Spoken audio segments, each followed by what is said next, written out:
All right, so as Dyson said, my name is PJ Hagerty. I'm the founder of DevRel.io. You can find me on Twitter as a Splenic. It's a long story, but we can get into that later.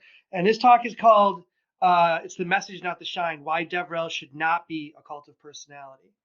So at DevRel.io, I'm the senior developer advocate at Mattermost. DevRelate works with clients like Engine Yard, the Damo Project, Josh Software, and open sourcing mental illness. We're the premier developer and community relations as a service company, focusing on bringing organizations closer to the communities they want to be a part of. We perform all the functions of an in-house developer relations team. For more information, you can reach out to info@devrelate.io. But what we're really here to talk about is the idea of DevRel, developer relations, and how sometimes it works against its own purpose. The idea behind developer relations is really to bring the community together to build things, both physical and social, to improve community health and growth. And we'll take a look at some perceptions from both inside and outside the DevRel community and kind of shine a light on things that are becoming all too commonplace. So sit back. Some of this may be less than delightful to hear. First, I always like to start with definitions. I think it's good if we all understand that we're all on the same playing field here. So the first term I want to bring up is the cult of personality. It's right in the title, and this can be defined like this: a situation where a leader, often a dictator, has been falsely idolized or made into a national or group icon and is revered as a result. Now that sounds really political, right? But it's actually closer to the mark of what people might think about what we do. Um, to be honest, it's an easy trap for all of us to fall into. Who doesn't want to feel like a rock star when they take the stage at a conference or even just step to the front of the room at a meetup? Who doesn't want to hear the applause and feel the adoration? To believe the words that you write as documentation or as a tutorial or as a blog post are out there exciting masses of people. It feels so good, right? But the idea here is that we DevRel practitioners should strive for a level of fame. That's not consistent with what our field is meant to be focused on. The focus should be on the community. And that may sound redundant, especially to this audience, but our focus needs to be on other people, not ourselves. And this likely starts at the top. So let's talk a little bit about how part of this problem, part of what contributes to the development of the Rockstar DevRel practitioner, begins with the hiring process. And I will point out that there are a couple of people looking for rock stars right here at the sponsor booth, and we should maybe correct them on why they shouldn't look for rock stars. Um, Developer relations, contrary to what we might believe, is still a fairly new field. It used to be that when a company or product or brand needed to have community interaction, they sent one of their more gregarious developers, someone who was more outgoing, out into the world to do a talk or meet current and potential clients at a conference or meetup or something like that. Even earlier than that, it was the creator of the software or the hardware who would be responsible to take the message to the people. To say this was often disastrous would be an understatement. Not every company had a Steve Jobs or a Steve Ballmer or even a Bill Gates. Most of these things were awkward, unable to deliver a message about what they were building, and frankly, they put off the people that they were supposed to be pitching. It was a sad situation. As time went on, startups began to disrupt the tech landscape. For the record, that is not a new phenomenon. Around 1995, as bigger companies began to fall behind the current technological trends like open source and agile, smaller, fast, more flexible companies began to dot the landscape and show up at more events and conferences. It was in the late 90s and early 2000s that we began to see the rise of smaller events. Meetups and user groups began to form. And some of these same new concepts, open source, building small, minimal viable product, MVP style applications, getting started in tech. And some of these grew into bigger events, while others, generally in remote areas, became an opportunity to just meet with like minded folks to discuss the latest and greatest part of things that were going on in the greater world. The people with the money were part of the problem. And this is more of a recent development, but I've noticed since about 2014, 2015, that venture capital folks have started to realize the importance of getting involved in the community. And getting involved is paramount. Unfortunately, they saw it as a platform between marketing and sales. They saw it as a way to get more money into the company. DevRel was starting to leave the confines of engineering or community teams, for better or for worse. But suddenly DevRel was in the limelight. I use this picture as a perfect example. So for a long time, DevRel was just done by people that we thought were more outgoing. This is my friend Tony. He's a developer at Roswell Park Cancer Institute, which is here in Buffalo, New York, where I live. He writes code every day. That's what they want. But when they wanted a face to show diversity, they threw a lab coat on him, said, "Look like you're a doctor," took his picture and put him on a television commercial. Um, that isn't really relevant to what they're trying to convey, that they're scientifically sound. But they made it seem like diversity and bean counting was really what was important. So they were able to check something off the list. And that's the problem on the hiring side. As the startup landscape ebbs and flows, the idea of needing to build a DevRel team or get a developer advocate or a community manager, an evangelist, whatever, becomes just that. It's a checklist item. At first, to some of us, perhaps especially those that are in DevRel consulting like myself, this seemed beneficial. If more people were hiring DevRel positions, this would benefit so many communities, right? More coverage, more ways to educate and inform. That's what we want, right? Unfortunately, there was a large gap between understanding what DevRel is and what the perception of DevRel is.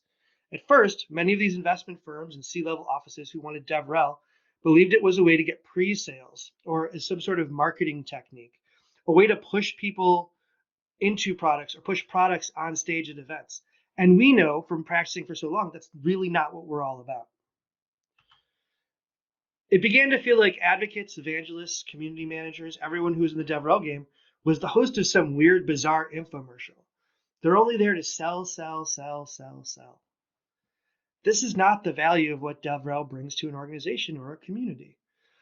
With this, we began to see a backlash toward the concept of developer relations as a whole. But before we get into that, let's get into the idea of feeding the myth.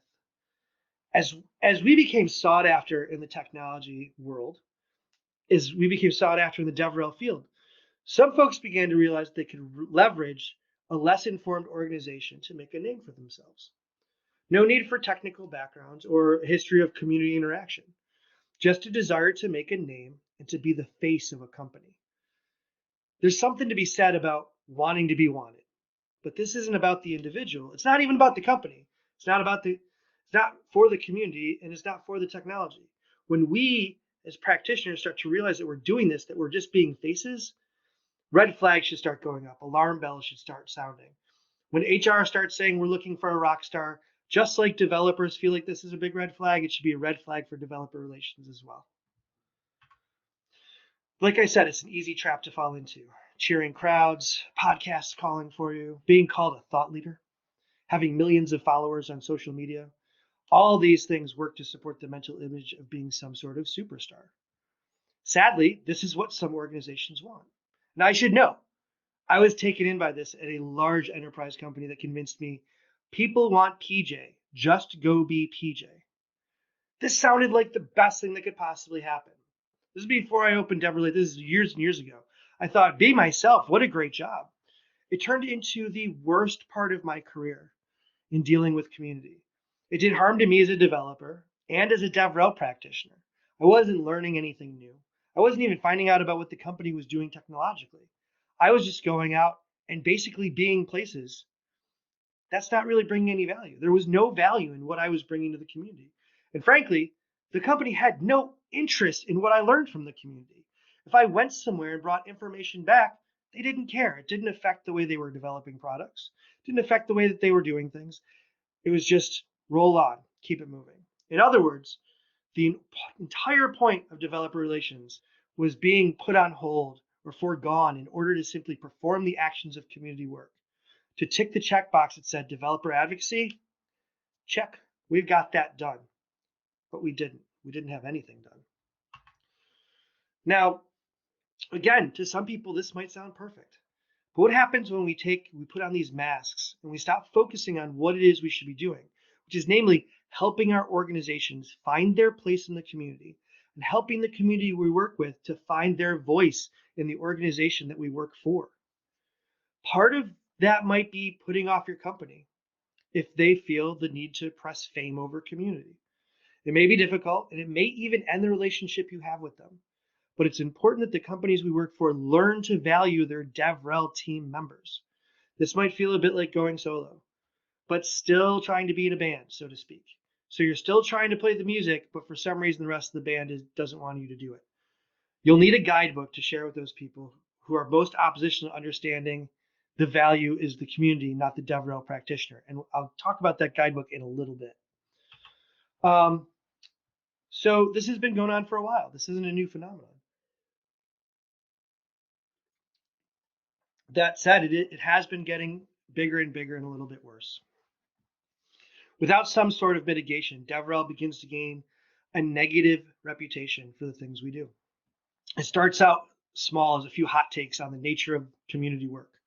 An example here is how we see people grandstanding about how they work with emerging communities and how that makes them better or different from other people. But it's not so much that working with people new to tech is a bad thing. It's more of an issue that talking about how great you are for doing it and using that as a platform to promote yourself and not the community is wrong.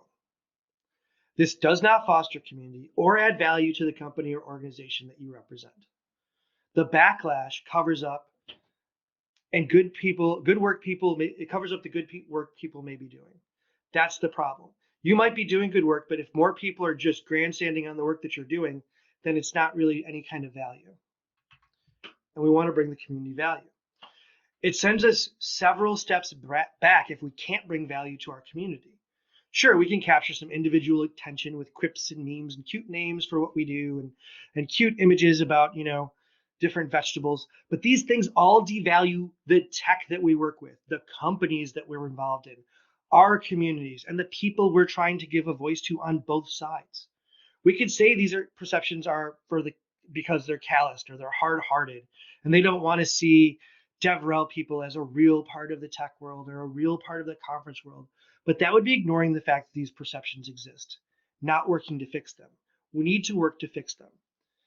In some cases, it's gone so far that certain organizations aren't willing to bring on DevRel folks to speak at their conferences or their meetups. They feel that they only want to speak to actual practitioners of the technology or programming language or whatever it is. That's taking away from the value that we bring because we are very good at communicating if we're doing this the right way. Our goals are often the same as any other position. We want to learn and we want to grow. We do this by practicing with humility, putting the needs of others, namely the companies we work for and the communities we work with, before ourselves. We build on the foundations of the relationships we create with both community members and the companies we work for. These are the right reasons to get into this line of work. So let's talk a little bit about how you spot the problem. Once you are aware or you are willing to admit that there is a problem, it's important to work out the causes. For many people, this might be an internal dialogue, establishing what led to going too far with the selfish part of creating a cult of personality, figuring out if there's a way to walk back to doing the work the community needs us to do. If the problem is outside yourself, it may require bringing this harmful behavior to a DevRel practitioner's attention. Maybe it's someone on your team, or maybe it's someone in your organization, or someone in the community that you know isn't doing it well. You might have to have that hard conversation and say, listen, this isn't about you. It's about the people that we're serving. And don't be surprised if they don't welcome your statements. Most people do not want to be told anything that goes against a system that puts them in the spotlight. But this isn't about being in the spotlight. That's the whole point. Every DevRel person is in the spotlight at one point or another. This is about being unwilling to step out of the spotlight for the good of the people we work with. That's the key. We're all in the spotlight at one time, but you also have to walk out of it. If you're not willing to walk out of it, you're creating the problem. If you aren't sure it's something that you're guilty of or at risk of doing, the best thing to do is to ensure you check with others. This is easy when you work in a DevRel team or you have a manager, usually, but we'll get to that later. But it can be difficult when you're on your own. Often your work can become an echo chamber.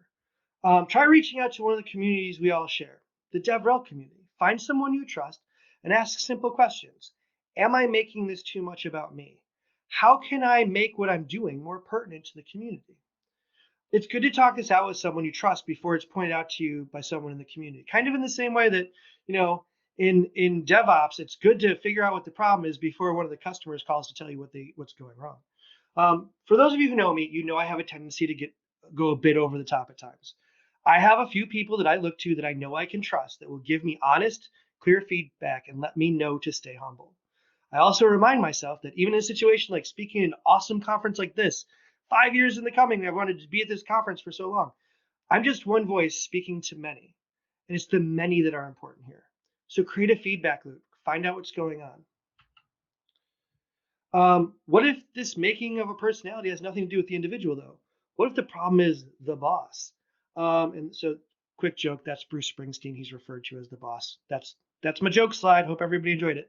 Um, what if the problem is the organization is working to push you forward as a personality or a face? What if they even go so far as to control the messaging to a point where you don't build your talks, or select your topics, or decide which communities you're delivering them to? If statements like these make alarm bells ring in your brain, good, they should. Well, it might seem easy to cruise and just have your content pipeline spoon fed to you. You'll find the developer communities you work with don't much care for that. There's no guarantee these tactics will sit well with the community, and there's a good chance that they won't. No one likes to be sold to, especially in the guise of not being sold to. The risks here go beyond not repping the organization the way that we want to.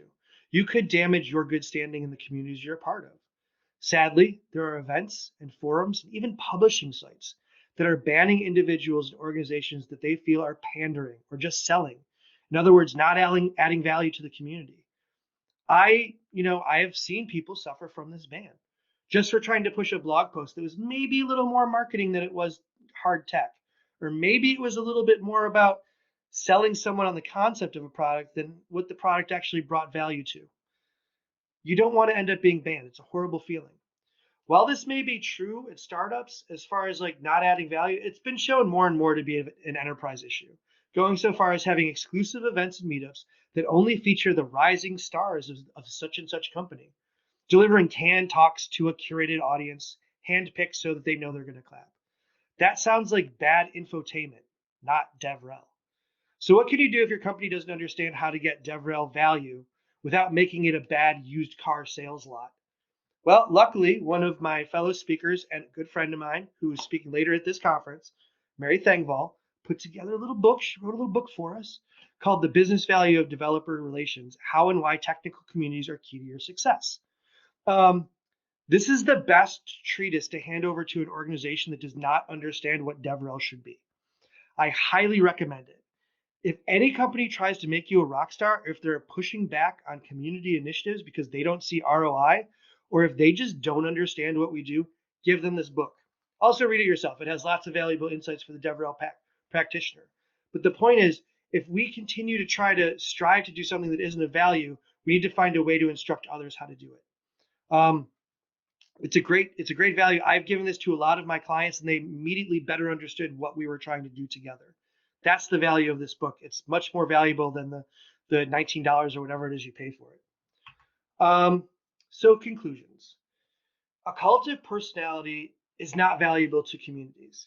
Just because you're looked up to or looked upon as great or better than doesn't mean that that brings value to the communities that you're working with.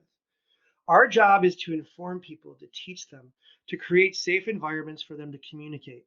And that's the role of DevRel. We need to teach that to the people that we work with as much as the people that we're going to interact with out in the community. It's all about communication. If we don't communicate kindly and with humility, then we'll have problems. Practice DevRel with humility. Practice DevRel with the community in mind. And practice DevRel with value. If you do this, you avoid the whole Rockstar mystique, the whole confusing non-value of what it is that we do. And that's really the key. You have a voice. That voice is important. No one should ever deny you that voice. We should be using our platform to help others who have less of a voice. But the key here is to go out and use your voice. Bang the drum for the people who need it and let them know you're here to share, to work, and to build a better community for them. That means the people that are outside your organization and the people who are paying the bills. There's never a need to be a star when you can join your community and your organization together as a constellation. And with that, that's the end of my presentation. I'm happy to take questions if anybody has some. And thank you very much for having me. I think I still got 5 minutes left, Daizen, if you're there. Yeah, thank you for the talk. Well, I'm very impressed. I mean, this is a talk for me actually. I can share my experience. Yeah. Unfortunately, I don't see questions, but I can ask you a question or feedback. So I was in a company for like 12 years.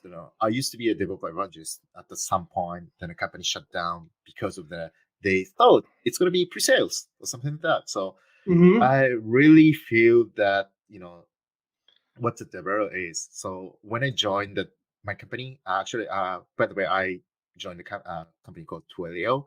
So I asked the hiring manager what the DevRel to you guys, I mean to them.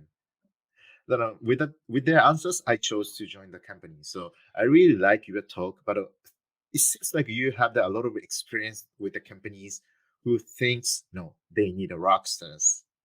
Yeah, well, it's not just that I've had experience myself with these companies. It's just something that I've noticed, not only from people who are practicing DevRel, but also from like conference organizers, meetup organizers, things that people say on Twitter, the little battles that come up, and sure, you could say, oh, that's just people being jerks, and sometimes it is, but you have to wonder like what spawned that, what started that, and why are people thinking this way?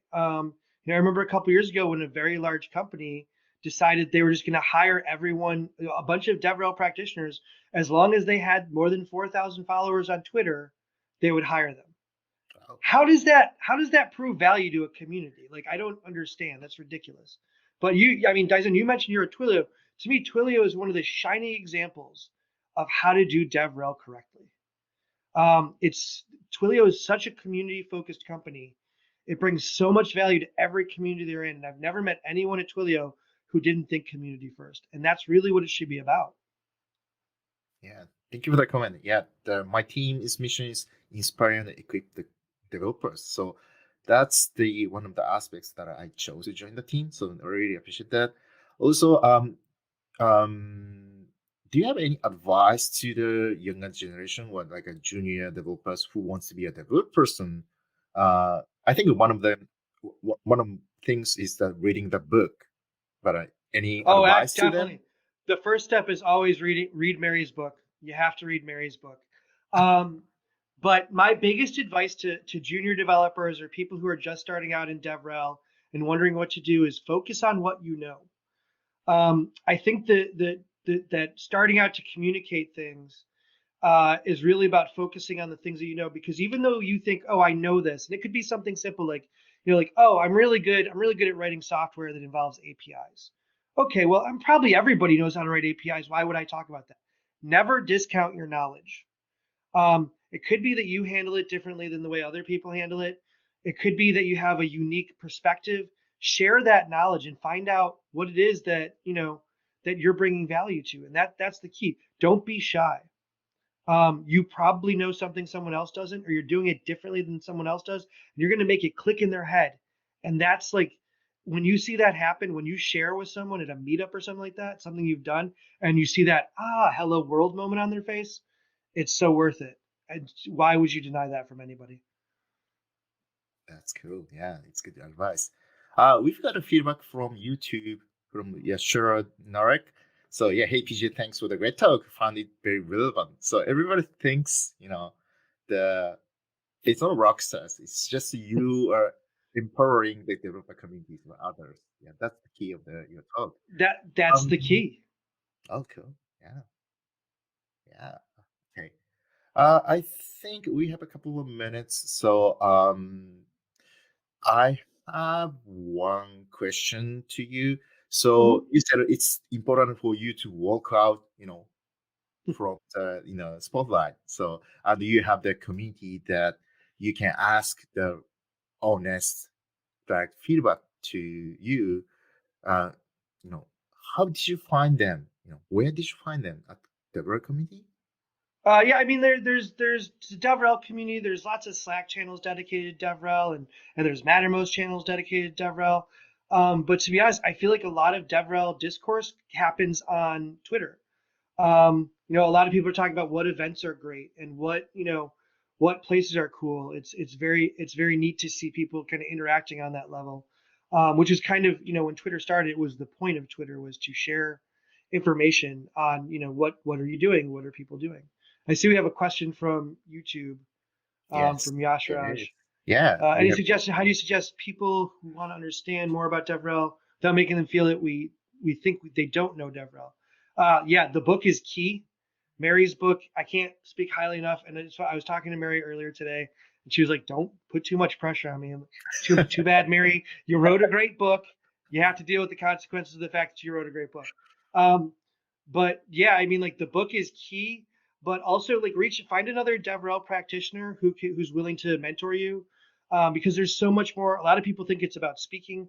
DevRel is about so much more than speaking, and just find your niche, find what you do best, and share it with people. Yashraj, that's I mean the key is to get started. As we say in the United States, you'll never hit a home run if you never step up to the plate. You have to That's swing the bat, or else you're never going to hit a thing. And DevRel is the same way. If you don't figure out some way to communicate with someone, either hey, can you help me, or hey, can you mentor me, or hey, I read this book, what do you think of it? You'll never find out whether what you have to give is valuable to a community, and chances are it is. cool. Yeah, thank you for talk. And yeah, I'm looking forward to seeing you in person, when the situation is, settled down. 2021, Daizen, 2021. Yes, 2021. Cool. Okay. Yeah, thank you for a great talk. So we are closing the decision. Thanks again, PJ. Thank you so much. It was good seeing you.